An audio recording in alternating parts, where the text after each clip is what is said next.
Good evening, everyone.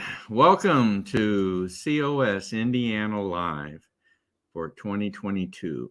My name's Dale Parrish. I'm the state director for Convention of States here in Indiana, and glad to have you with us tonight. We've got a great broadcast for you lined up for you this evening, and let's get going with it then. I want to bring on my co-host, Mr. Ken Kashuba. Hello, Ken. Hello, Dale. How are you? Good. Ken is our state communications coordinator, and Ken will be co-hosting tonight. And Ken, one of Ken's main duties tonight is to monitor our viewer comments and questions. So, Ken, I see we're already starting to get some comments and questions coming in. We've got some early arrivers. That's always good. Yeah, that's good. That's good. So when Ken gets a comment or a question that we need to address, he'll give me the signal, and we'll bring it up on the screen and do our best to answer it. So, and then Ken will later on in the second half of our broadcast be conducting the Raise Your Voice segment, which is a viewer polling. So more on that in just a second here. So Ken, we always like to keep count here, where this is broadcast number 177. And you have been involved for 45 of those broadcasts. Pushing the big 5-0. We keep moving along, don't we? We keep moving along. It's going as fast as the year, Dale. I don't know.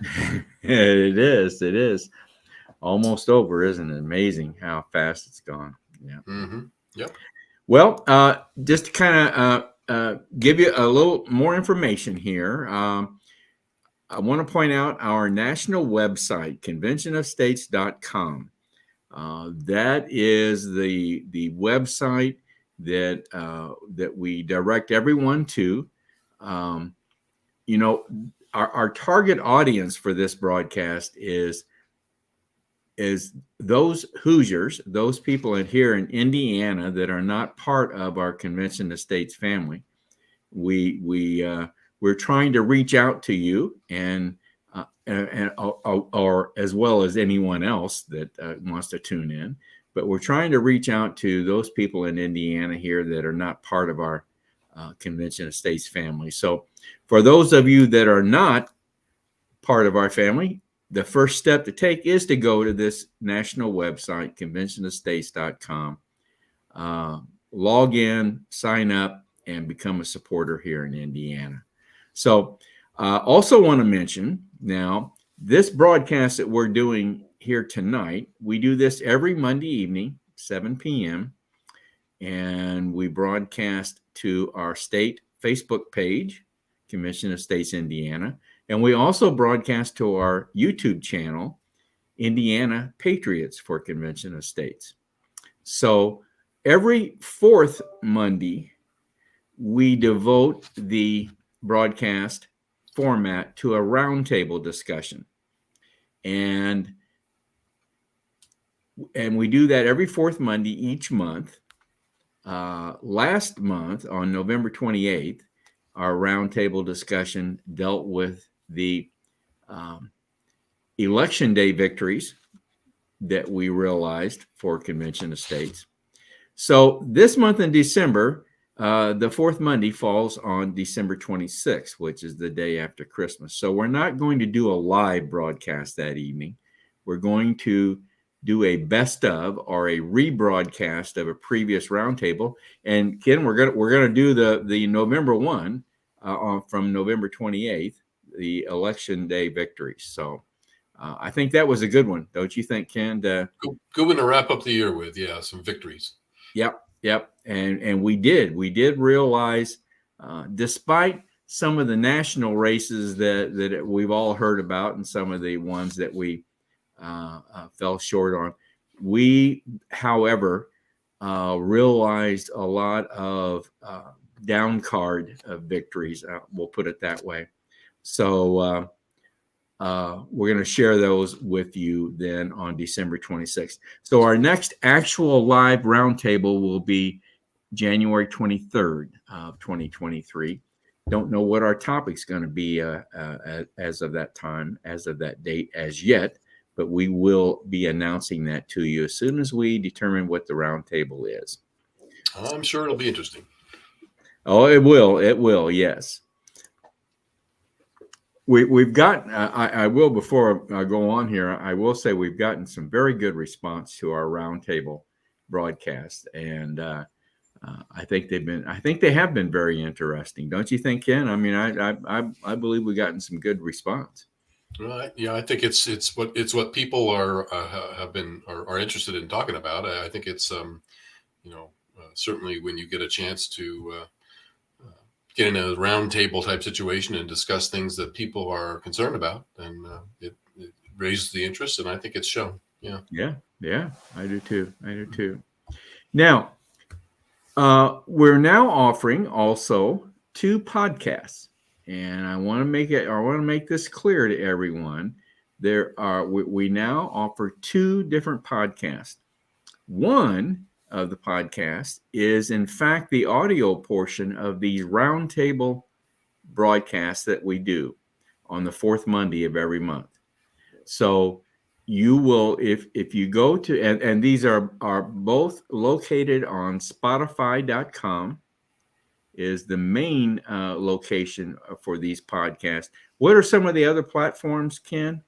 Well, you've got Google now. The Google podcast. You can find, I think, at least one of them there. I'm not sure the other one has been on long enough to get picked up there, but it's starting to be picked up by other carriers. So I guess that's what you might call them, as carriers or platforms. Okay. But Google and of course Spotify, but also if you go directly into Anchor FM, you can also find it. That's what we use to. Well, I just like to tell everybody to go to Spotify.com.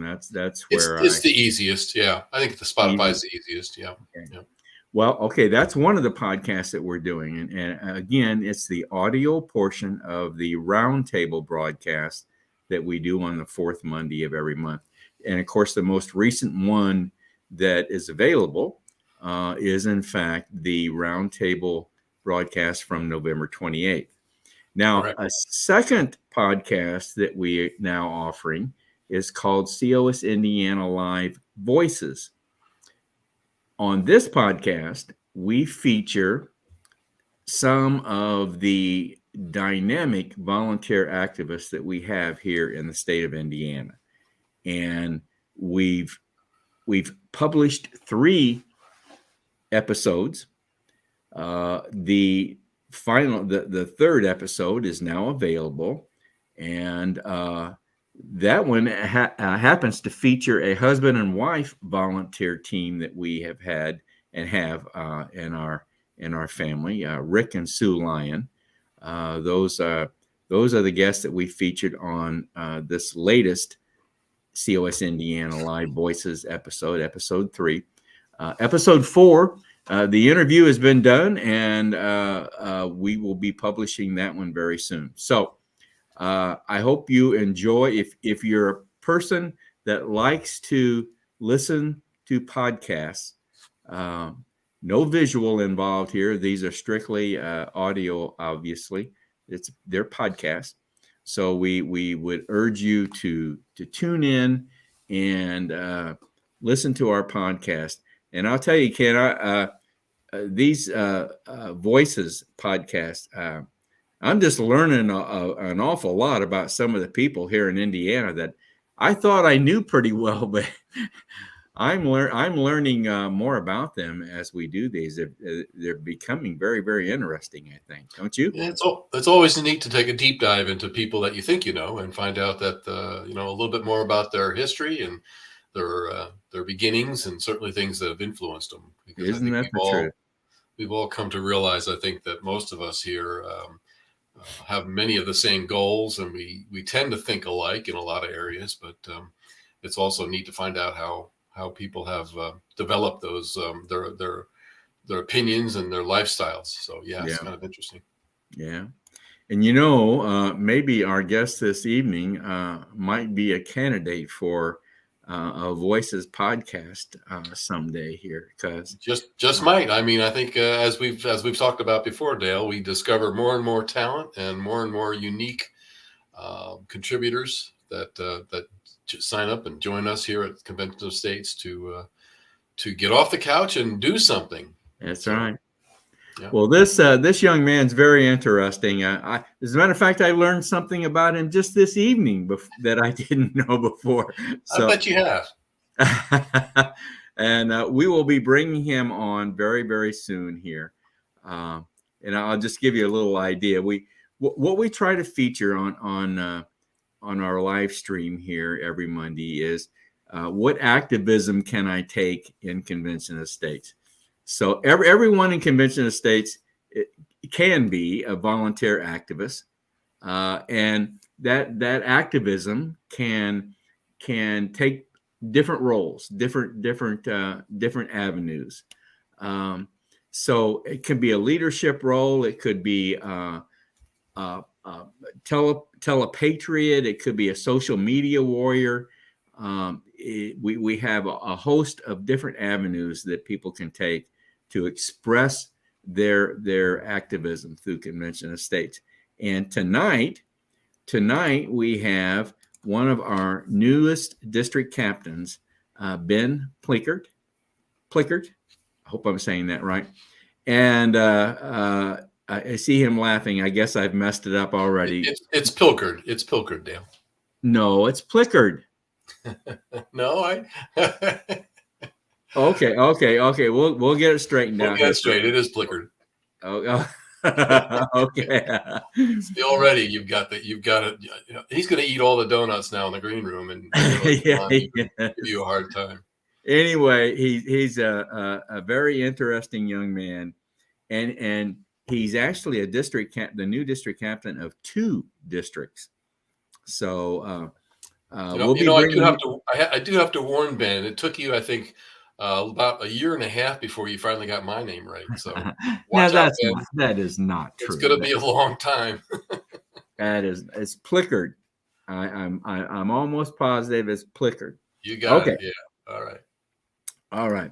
Well, then also, and now after we talk with Ben, we've got a short contributor segment from John's Journal, a little segment that John Ackerman does for us, and he's going to be talking about revolving tonight. I won't say anything more about it. We'll hold everyone in suspense. So Ken, why don't you tell us about your part here and Raise Your Voice? Yeah, Raise Your Voice has become the popular polling segment that we have used. Tonight, again, it will be I think a nice random hodgepodge of things that always enlighten and educate. And we'll go ahead and pull up the QR code for that tonight, Dale, so people can get their smartphones out and get ready to take a link of that. And let's see, we getting the right? No, we got to get the right one here. No, see, that's it's the one that we practiced on you bringing up here before we started. Yeah, and I got a different tab that showed up. So let me go ahead and pull that back tab up. Should be this one, and I think that looks a little better. So there you go. That should be the QR code for people to use their smartphones on. And also, if you're not on a smartphone and you want to use your tablet or your desktop, you can just go to slido.com, and that number to put in tonight for tonight's polling is number 4034033. And those, as usual, will show up again on the left-hand side of the polling when we start that. So if you miss it, you can always catch it right before. We'll try and give you some extra time to get there and get it. But just snap that QR code, and hopefully Dale's favorite restaurant menu won't pop up. I'm pretty sure it'll be the polling station. So we'll get that up. So that's the That's the lineup for the polling tonight. And, Well, Ken, you got me hooked on these QR codes. You've told me how out of touch I am. You were. That's past tense, Dale. You were out of touch. I think you've grown leaps and bounds. You're right. You're right. And and they are everywhere. I mean, if you look, I mean, they are everywhere. Everybody uses QR codes now. And I told you that even on one of my favorite TV shows, yeah, Moonshiners, even they use that. There you go. QR. And the funny thing is, QR technology is not that new. It was developed years ago. It just never really caught on, I guess, until now. So yeah, very interesting. And you didn't you tell me that you utilize a QR code on your phone for your business card, right? Yeah, I got rid of all my cardboard cards. I have a QR code on my phone. I also have there's also a little wristband I can wear that has the QR code in it, and all somebody has to do is hold their phone up to it, and it puts my business card right into their contacts. So it's I don't know how many. I know you in your corporate world. I'm sure you can think many times where you went to reach for a business card and didn't have one handy, or you left it in the car or something, and that's happened to me more than once. So I've enjoyed the new technology of being able to pass my card around. Well, I have to admit to you, Ken, I just ordered more business cards. Well, no, I don't think that COS is offering that yet, but that might be something we have to bring up with Mark. There is you can the back side of my business card does have a QR code on it. Okay. Now, I opted for that QR code to be connected to the Convention of States website. Right. But if I had my own website, my own URL, I could have reflected that in the QR code. I don't. But you still have to have the business card in order to have the QR code on the back of it. That's yes, that's true. That's true. You'll have to show me how to put it on my phone. We'll do that. Yeah, when we have a couple hours. Yeah. Okay. All right. Moving along. Okay. Yeah. Well, as I said, our theme this year has been Convention of States and activism, and we've been bringing people on that have selected different ways of expressing their activism. And tonight we have Ben Plikerd, who is our new district captain. So let's bring Ben on and he'll get you straightened out, Ken, on how you pronounce his name. Hi, Ben. Yep. Hi. Hi, Ben. Good evening, everybody. And it's Ben Plikerd. So you got it. After a little while, you got it. Ben Plikerd. Yeah. See? Okay. All right. That. And I'll still warn you that even though Dale got it right now, in another week's time, everybody misspells it. They always add C's and A's and extra R's, and yeah, so it's all right. I'm used to it. I know this will stray off course a little bit, but what is the origination of the name? Is it something that you know a lot about? I don't know very much. I know it's from Germany, and I know that there was a beer named after Plikerd, but that's pretty much it. That's all. Is that like where Pilsner might have come from? Yeah, I don't know.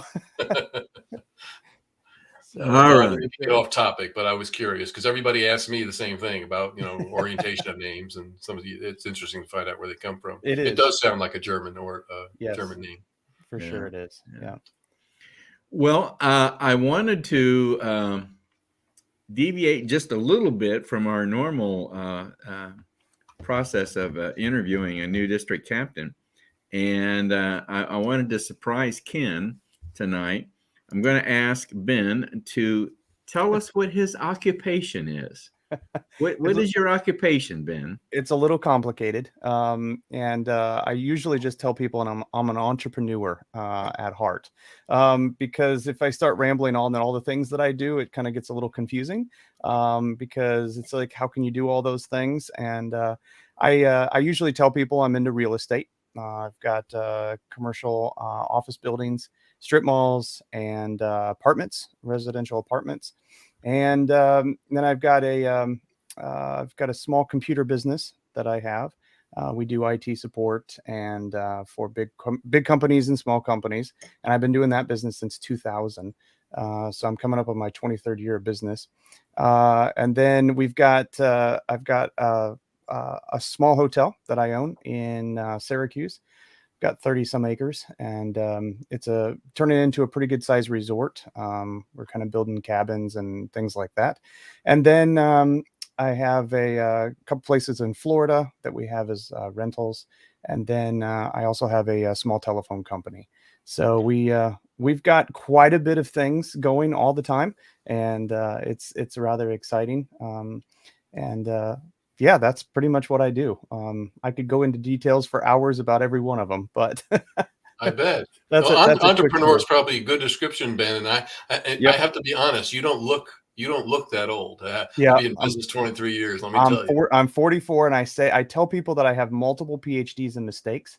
So that's my training, and I yeah, bet you do. I've racked up a little bit of experience. Let's put I it that bet way. you do.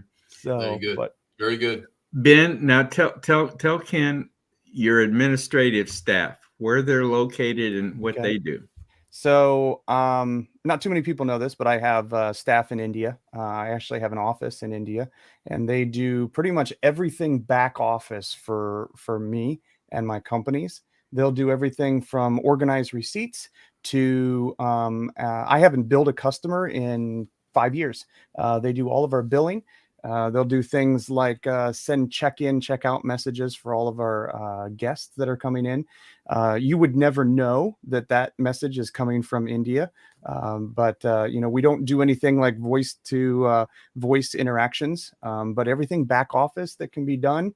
They even send thank you cards through digital means, where they can actually print out at our office, and then we print, fold, stuff it, and out it goes. So you name it, they do it. And it has been a godsend for sure that I have that facility. And if you ever want to know more about how to do that, just hop on, read the book, The 4-Hour Work Week. It has changed my life, and I wish I would have known about that a lot sooner in life. But one of the things that we're working on for 2023 and 2024 is we're actually going to start selling that service. So, rather than having to just go into a country blind and be like, try to find somebody that can help you with your business, that's where you'll be able to come to me, and I'll be able to help facilitate and get you staff for your business. And so you have a local connection, so to speak. But we actually have an office in India, and I just got back from there about 2 weeks ago for visiting that and seeing that operation over there. So it's a long ways over there, that is for sure. It was like 23 hours, and it was a trip. Yeah. But and you got sick on this last trip. I did get pretty much sick, and the doctors still haven't figured out exactly what it is. They think I might have picked up some sort of parasite or something like that. So we've had to run a whole bunch of tests, but that's neither. I'm functioning. It's just really set me back quite a bit. So to be So see, Ken, I told you it would be interesting, right? Right. Well, yeah, I didn't know. Wasn't expecting all the extra details and the multiple businesses, but I certainly give you kudos for everything you got your fingers in there. It sounds like you stay real active and busy, and you know what? I do. It's a perfect model for people out there that at this point, like I said, I think we're struggling to educate and bring about a drive to because I think you're a perfect example, and I think you'll agree. Hard work pays off, and that's the model for a country such as America, where if you work hard, the sky's the limit. It is pretty much, yeah. Business has definitely gotten harder than it was 20 years ago when I started. But put your head and mind to it, and you can pretty much you can make it happen. So all right, lots of opportunities. Great. All right, good. Well, Ben, we've got you assigned as a district captain for 2 districts. Yep. District 18 and District 22. Yep. And pretty soon I'm going to ask you to describe where they're located. But for right now, what's the story behind you taking on two districts. Can you briefly? Well, they just redistricted our area. So, and I live in Syracuse, and I was in 22, and they moved me to, 18. And Gary asked if I'd want to, just move to 18, or if I wanted to take on 22 and 18. I'm like, I don't mind. I can just, if there's a need for it, I don't really mind. So, Okay. which is, that's it was no surprise to me. I kind of saw that. I kind of forecasted when I saw that we were going to get redistricted. So yeah. That redistricting that Indiana went through here is really caused some confusion as to who is a constituent of who, and yes. So I was equally surprised, because it's kind of weird because that 22 is pretty much in Kosciuszko County, and now Syracuse is just got pushed out of the way, apparently. So okay, well, good. Well, we're glad you're taking it on. And so tell us, Ben, I always ask leadership individuals that we bring on as guests, I always ask them to tell us their COS story. Now, not your life story, but the how, when, where you got involved in Convention of States. So tell us your COS story.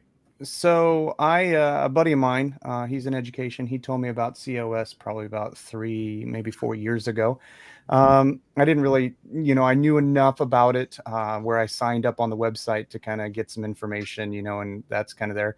And then I kept seeing, trickle. Sometimes I'd get a bunch of emails and I just delete them all, and then sometimes I, kind of keep track. And then it was around, I think it was Memorial Day weekend that I'm like, we've got to do something. And, I saw something come across right before Memorial Day weekend that, they got another state or something like that. And I'm like, things must be really progressing. And so then that's when I'm like, we need to do something, because I can't stand the fact that there's not, term limits, and the fact that the spending has just gotten out of control. It affects me in a business world, affects all of us for inflation world.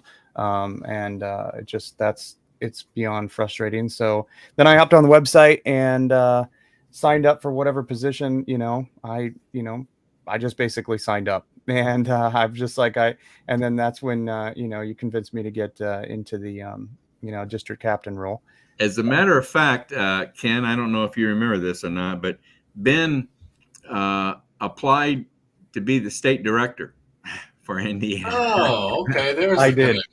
Okay. He did. He applied to be the state director. So I thought that's the one you kept slipping under the rug, right? You said like, right. We don't need another state director, right? Yeah. I thought maybe I ought to contact him. So yeah. So I did, and I directed him to applying as a district captain. And and as a matter of fact, I think he applied while we were even talking on the telephone at the time. Yep, I did. Yep. Well, Dale, if you ever move off into national, we know we can pull a state director right out of the ranks. You got one. You just renew the application and there you go. To the race. There you go. Okay, very, very interesting. Ben, so many of us that have come into Convention of States were influenced by certain individuals, maybe, or books or anything. Was there, as far as joining COS, was there Mark Levin was a big influence for me. Okay. And was there anyone that was any celebrity or?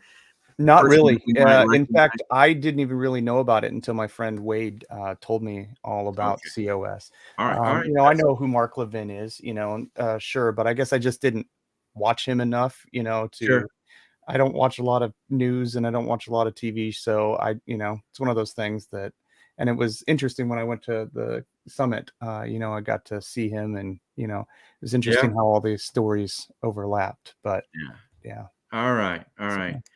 Well, tell everybody, for those that may not be familiar, House District 18 and 22, kind of give us an idea geographically where these are located in the state. So 22 is mostly Kosciuszko County, and that's some towns like Warsaw, Mentone, Silver Lake, Pierceton, Claypool. And then 18 now includes Syracuse, North Webster, Etna Green, Cherubusco, Rome City, New Paris, and not New Paris, sorry. But that's it's kind of strange now because I'm like gonna have to get familiar with more of that area. Cherubusco's now in your. Yep. It looks like about I don't know, maybe a third or a half of it is. It looked kind of weird how the line went through there, and Well, now you're getting kind of close to Fort Wayne. I noticed that. Yeah. Yeah. Which is fine. Yep. But okay, all right. Yep. Well, you got quite a chunk of geography then, don't Yep. you? I travel a lot, so that's not the end of the world. So okay.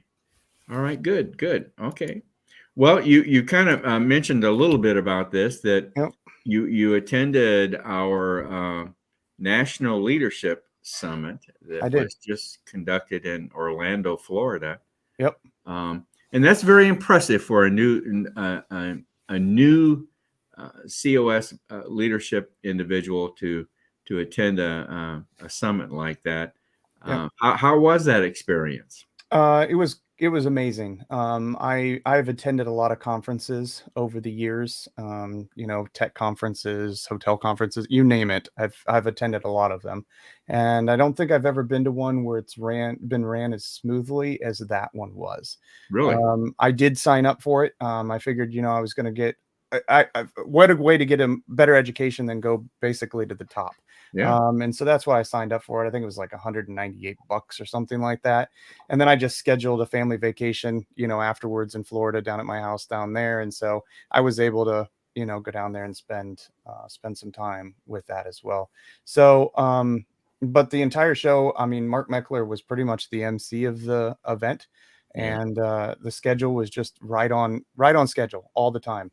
And I've seen so many conferences where they just go over and then they, everything gets tied up. And this one was just really planned out well, even to the fact of I was kind of flabbergasted at the fact, in this type of, there's older people and the technology is kind of overwhelming, that they had a tech booth or a tech area for people that needed tech help the whole time that we were there.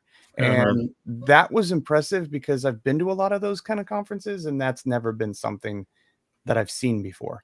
So it was very approachable. Honestly, I didn't know what to expect. I'll be honest, when I first started telling people I was going to get involved with COS, and they were like, "Oh boy, you better be careful. It's a bunch of freaks." And really, I'm like, I don't know if it was going to be a bunch of tin hat kind of group people with a bunch of snakes in the air or what. I didn't know what to expect. But I was beyond amazed, to be honest, with the number of concerned Christians that were there about, how concerned they are about the government. And I just, the longer I was there, I knew that I was in the right place at the right time. And, I was definitely led to be there.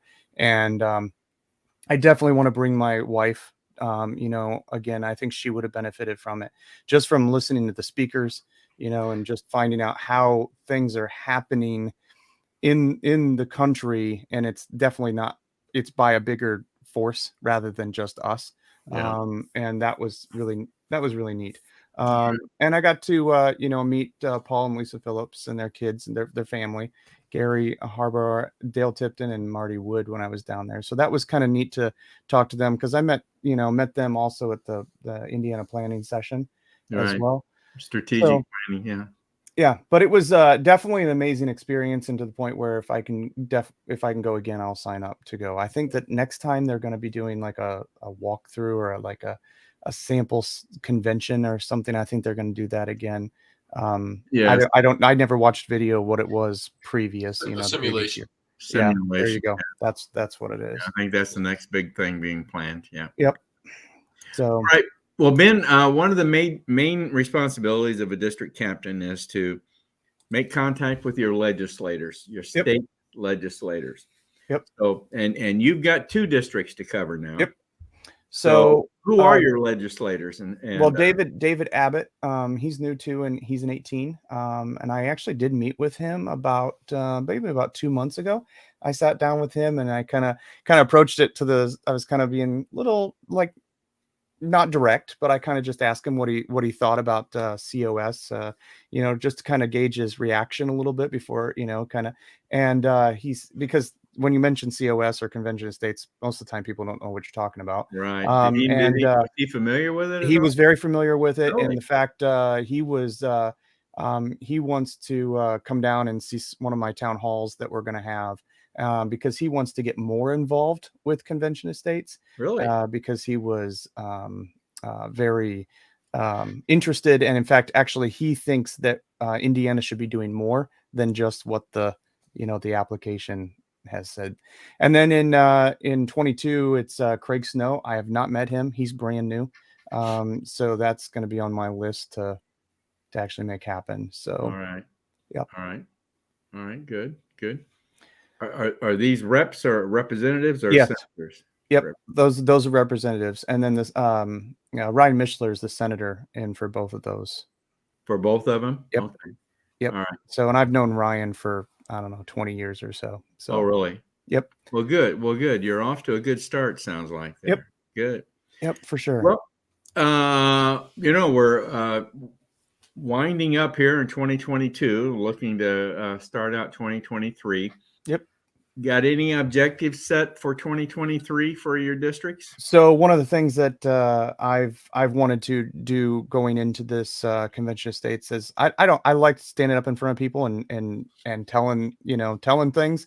I wouldn't be a good preacher, but I definitely would. I like to talk about things that I learn about, and so I plan on actually doing probably about 5 or 6, maybe 7 town halls throughout our districts. And then letting people know that because there's so many people that do not know what convention of states is and Right. and why it's important. You'll be surprised. Yep. Yeah. Yep. So I've been working on that and building. There is some free like PowerPoint presentations and things like that available on the tools. I didn't care for them, so I kind of took a little piecemeal and kind of built my own and had one of my assistants really jazz it up quite a bit. And so I'm pretty excited about starting to do that. And then. Okay. So we did that, and I know you're gonna go into that here in a little bit. But I did give a presentation at one of my business networking group, and we get to kind of talk for 20 minutes about whatever we want to talk about, and kind of as a trial run.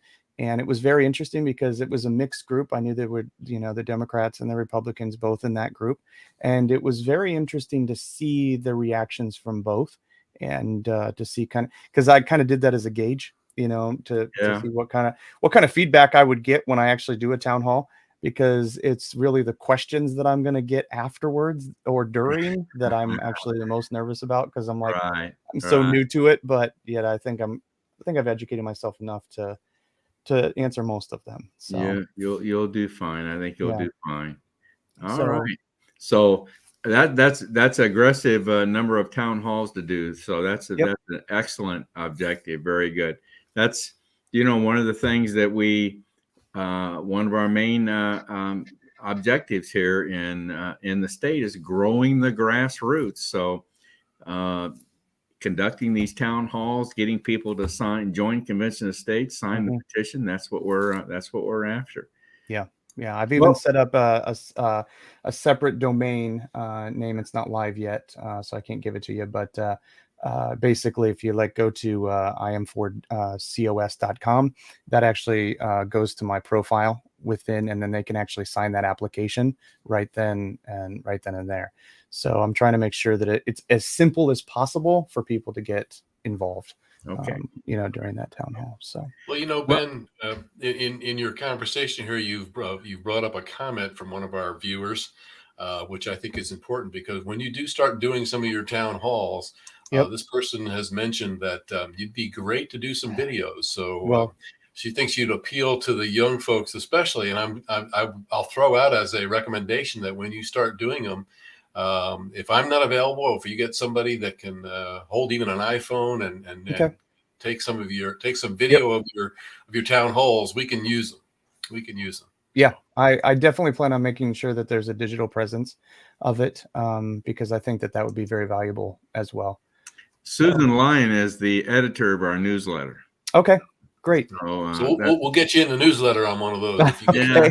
Yeah, I don't have my first one planned until about end of February because I travel a lot between January and February. So as soon as I get done with all my travels, then we're going to start doing those. So that's fine. Yep, just thought we'd throw it out there. Yeah. Well, we always kind of like to wrap up on a note of self-governance, and you mentioned this group, this BNI. This is the group that you made the presentation to, right? Right, that's correct. Yeah, just a bunch of business owners and business people, and the whole purpose of that organization is just to share leads for each other's businesses and help them grow.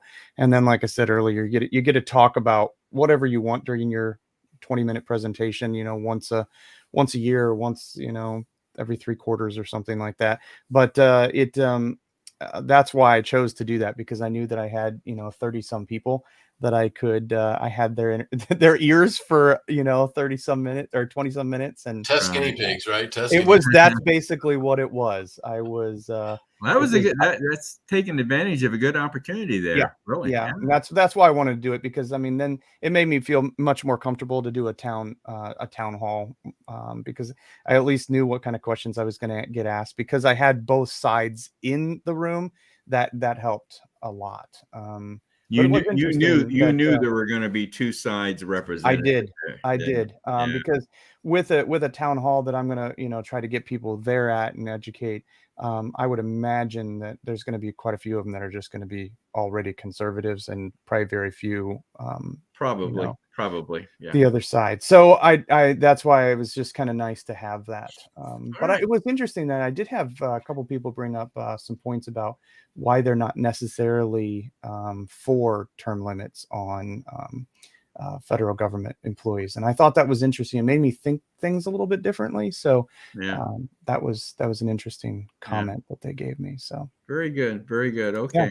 Well, Ben, in case anyone listening wants to get in touch with you, absolutely. This is your email, your personal email. Yep. B Plikerd. You got it. Yep. You got it. See, Ken, how it sets in. It sets in. You continue to amaze me tonight, Dale. Yes. Okay. Ben, I want to thank you for coming on tonight. And I appreciate it. I want to certainly want to welcome you to Convention Estates. Before we let Ben go, we have one other question which kind of just popped in. I think when you were talking about your presentation and some of the objections to term limits, one of the questions again from Susan was, what were some of the objections to term limits that you can remember? So what they were bringing up was the fact that they thought it would be easier to buy politicians, because they can, they buy them and then they, rinse and repeat. They thought it would be a lot easier to go about doing that. I mean, it was a valid point, and it just made me think about that there needs to be some stipulations on how we would amend the term limits on there, so that way I don't know how to do it. And that's one of those things that I'm not great at, politics or anything like that. But that was their biggest concern about why they were against the term limits. Well, I find that interesting that seems to be their way of thinking, that you just buy what you need to do in order to get it done. Where I think we're starting to see in so many different situations that money in politics brings about the biggest corruption we could find. Correct. So I mean, I'd find that to be an interesting discussion, and see where just how open they would be to seeing things from a different viewpoint on that. So, and I'll be honest, it was actually rather exciting to have some people from the opposite side there, because it was engaging conversation, and so much of the time that each other doesn't listen to either side, and this one we were engaged in conversation. And one of our SIA, Jerry Rose, says that existing politicians have already been bought. Well, that's true. That's true. I think that would probably would have been a pretty good comeback to somebody. And then I would have followed it up with, hey, some of these have been bought, but they've been there for 40 and 50 years. So I mean, Correct. Yeah, I would think term limits would be to do away with buying of politicians. Hopefully. Yeah. Get rid of the 40 to 50-year career politicians. I mean, I think that's one thing a lot of people just don't agree with. Yeah. And I think that a majority of Americans believe that term limits are something that needs to be done. It just boils down to, I think the powers that be that would actually make that determination in Congress, they're not going to vote themselves out. So right. Well, it sounds like you got a good test there, and you got a good run, and it was good. Now you know how to answer some of those. I do. Questions. Yeah. Yes. So, all right. Well, thank you guys very much for bringing me on, and thank you everyone for spending some time and listening to me. Thanks, Ben. Thank you for coming on, Ben. Thank you. Very interesting young man. Glad to have him on. Interesting and accomplished. Yeah, very good. Yes. Nice to meet Ben. Well, let's. We got a contributor segment here that from John Ackerman on John's Journal. So I'm going to bring that on, Ken, and play. It's very short. I'm noticing a little again some of this delay, a little bit delay in the video, and the internet here. I don't know. I noticed it on our previous broadcast too, but let me bring this on, and we'll talk about that, Dale. There might be something that can be done to kind of improve the play of those going forward. So okay. Well, I'm even noticing it in our broadcast here. When I raise my hand, it's kind of a delay there, quite honestly. Anyway, I don't know. You seem to be right.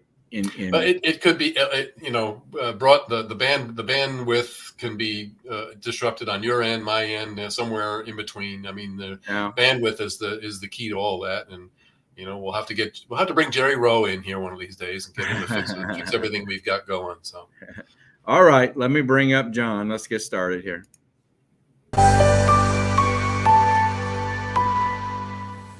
John Ackerman for Convention of States, Indiana. It's amazing the things you can learn about the world when you don't believe that it revolves around you. It's pretty common. In fact, it's normal. It's very normal for children to be egocentric. A newborn baby is egocentric. As far as he or she knows, she is the center of the world. Everything revolves around that one little baby. That baby doesn't have any idea that there's something in the next room or that there's another place in the world. This is the only place.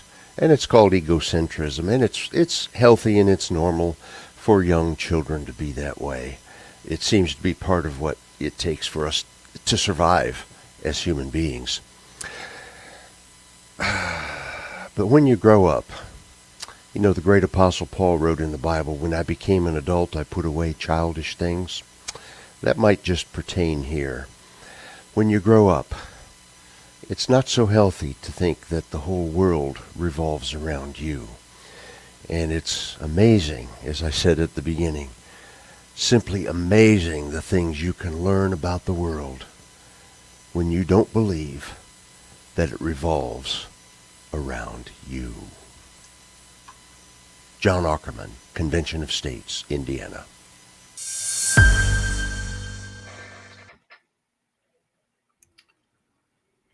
Well, Dale, he's always interesting, and I think the point that he brings out obviously is if more people conducted their lives with a servitude attitude, we might be a whole lot further ahead of the game.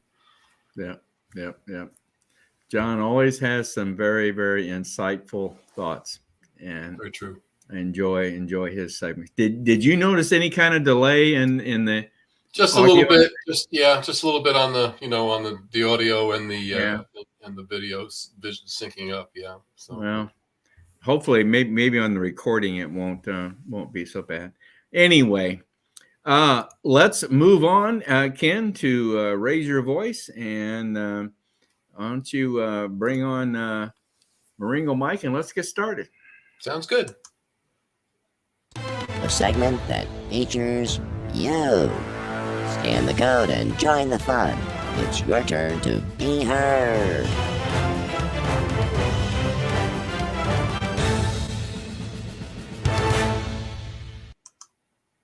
As Marengo Mike says, it's time to be heard. So we're going to go ahead and get that started tonight, so we give people plenty of time to get involved with our polling tonight. And we'll go ahead and bring this up so that everybody can get their smartphones and their get logged in to slido.com to participate in tonight's polling. So there's the code, and we are looking forward to another polling tonight. So it'll also show up on the left-hand side if you're still searching for your phone. But we'll go ahead and bring up question number 1 tonight. It's going to be an open text. I think I'm pretty sharp tonight, Ken. I don't think you're going to stump me on you are pretty sharp tonight, Dale. Yeah, So I think yeah. we might you might score 100 tonight. I don't know. We'll have to see. Right. Yeah. So this first one is a open text. So basically, we're looking to find out, how do you get your information about which candidates to vote for? I'm always curious to find out where people search, or what kind of research people use to find out about the candidates they are looking to vote for.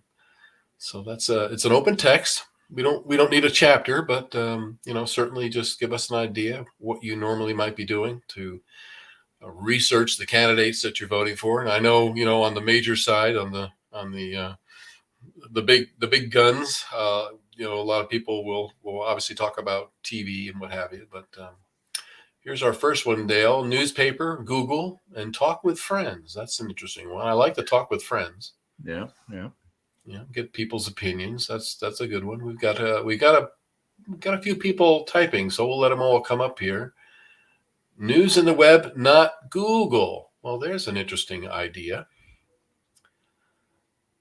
And we've got a few others here. Read the emails they send, and social media news feeds, Newsmax, OAN, Real America's Voice.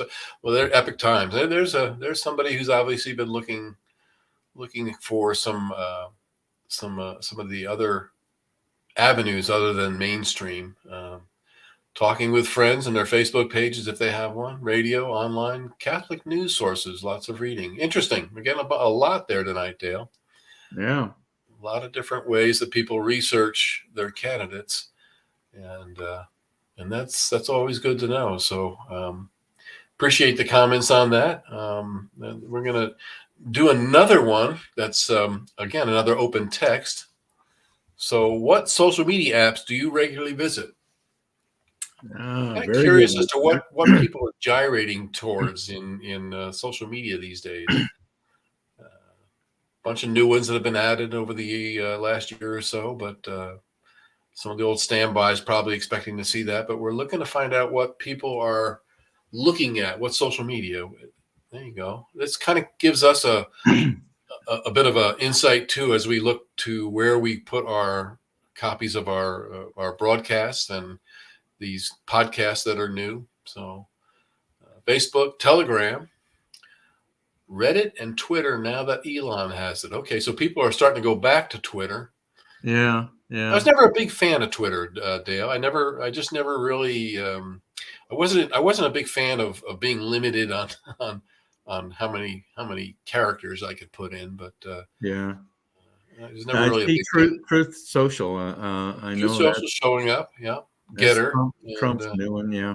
And Facebook. So yeah, interesting. This is interesting, Ken, for our social media program, our state social media program. I'm glad you asked this question. Yeah. There's very little trust in social media. That's a good one. Yeah. But I know there's very little trust, but it's also become one of those kind of necessities in our lives. I mean, I think a lot of us are trying to spend less time on it than we maybe did in the long run. But what's Telegram? Do you know anything about Telegram? Telegram's been around for a while. Really? I think Telegram was brought out to replace to actually be to be a Twitter competitor. Was okay. Yeah, that was Telegram. So I've got a few of those. Some of them I haven't used much, but it's always interesting to see what people are going to. So we appreciate getting those comments from people Yeah, tonight. that's good. That's good. Good comments. Good comments. Yeah. Okay, so the last one we got tonight, we have a quiz. And we have a minute time frame on it. So hopefully we'll get everybody in this time on the quiz. Join the quiz. It's get ready to get plug in your thinking cap and get ready to do the quiz. It'll be a people that are going to be playing are starting to show up on the quiz board now. So we'll wait a little bit here and make sure everybody's in. Right now we've got 5. So we'll give it a little time here to get everybody in. We'll go ahead and start the quiz. You have a minute to answer the quiz. And this is where we normally stump Dale, but we'll see. I don't know. You have never. We're gonna bring out the tape on that, Dale. You know, we're gonna bring out the tape on that. You know, Mr. Fetterman could never get away with it. Well, he did get away with it. We always had him on video, so right. Okay. Got you there. All right, we're gonna go ahead and start the quiz. And that is tonight. All 4 of these states passed in 2014. Can you tell us which was the first in 2014 to pass? Was it Georgia? To pass the resolution? Yeah. Was it Georgia, Florida, Arkansas, or Alaska? I know the answer to this. Hey, now you're not supposed to be using Google or go on convention. I don't need Google. And I won't say a word. I won't say. All right. So we had 4 states that passed in 2014, and one of those was the very first in 2014. So that's what we're looking for tonight, and we've got about 20 seconds left. So you got some time if you're still thinking, but don't Google or go to convention of states. Right. Yeah. So we're down to about 10 seconds. There we go. Oh, look at this range here. Yeah. Georgia at 43%, Florida and Arkansas tied, and no votes for little old Alaska. Isn't that fun? Okay, well, the correct answer, do you want to give the correct answer, Dale? The correct answer is Georgia. No. Yes, it is. No. Georgia was the first state. What month? What month? Yeah, each one of these was came on. There's a month that they came on. Really? Yeah. Oh, Arkansas was actually in February. Georgia was March. I'm going to contest that. Are you right? Is that right? Really? Pull up the map on Convention of States, and when you look at the map, if you hover over it, it'll tell you the month and the year that they passed the resolution. Really? Yeah. Well, yeah. I'll be darned. Okay. Georgia was March and Arkansas was February. Alaska and Florida were both in April. Is that right? Well, there you go. Now, I want to go on record tonight, and unless you can rebuff this answer, because as I said, you can go to conventionofstates.com and click on the location map, and it'll tell you the month and the year that the state passed. So that I'm going to check that. I'm going to check that out. I know you would. I knew you would. Very good. Good one. So, all right. Thanks, Ken. Yep. Well, let's start wrapping up here. And before we forget, I want to give everyone our email address in case you have any comments or questions after the broadcast tonight. You can contact us at raiseyourvoicecos@gmail.com. And Ken and I look at those emails almost daily. And so if you have any comment, question about the broadcast or anything about Convention of States, email us at raiseyourvoicecos@gmail.com. All right. Just to kind of remind you again here, Well, I haven't announced this as yet, but of course, our next COS Indiana live stream is a week from tonight, December 19th. And Ken, we're bringing super volunteer Debbie Stewart back to talk Popular about Debbie. Agenda 2030 Part 2.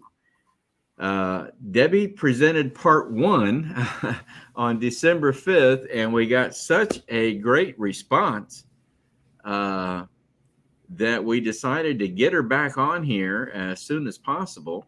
So That was a hot topic for sure. A lot of people interested in this topic, and I think a lot of people were like me.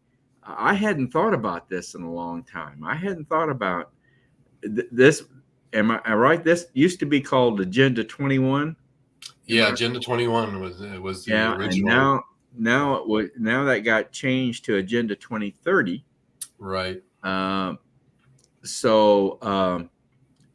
It's scary, folks. It's scary. And so, like I said, Debbie made such a good impression with her presentations. We've asked her to come back and give us a Part 2 version of this. So that's what's coming up on December 19th. All right. And just to remind everybody again, then the roundtable, which would normally be on December 26th, will be a best of. We're going to rebroadcast our November 28th roundtable. Then we'll come back January 23rd with the next roundtable, the first one for 2023. But so that's kind of how the roundtables are going to look. And I think, Ken, we always like to kind of wrap up on our favorite acronym, huh? GOTC. GOTC. Get off the couch. Get off the couch. And I think that's exactly what it means, folks. And that is to get involved. Get involved. We're very much into, let's mention that, calling for a convention of states obviously is a major goal. That's what we're all about, convention of states. But we're also very much about self-governance, and that's where activism comes into play.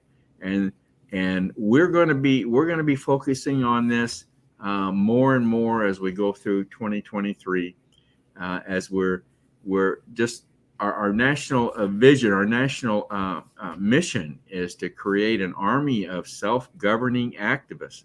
So that's what our major overall goal really is to create this army of self-governing activists. So get off the couch, folks. It's time to get involved.